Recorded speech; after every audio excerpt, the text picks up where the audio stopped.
How to organize Spotify playlist by artist, title, recently added, etc.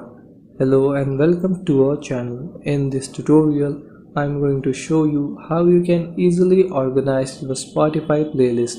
So please watch till the end to properly understand the tutorial. And if you find this video useful, please give it a thumbs up and subscribe to be notified when we upload new videos. So without any further ado, let's get started. Open your Spotify app. Now go to your library.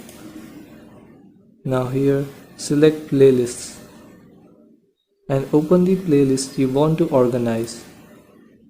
Now here press hold the screen and slide down. Here you will see a short option, tap on it, and here you can organize your playlist by title, recently added, artist, album and custom.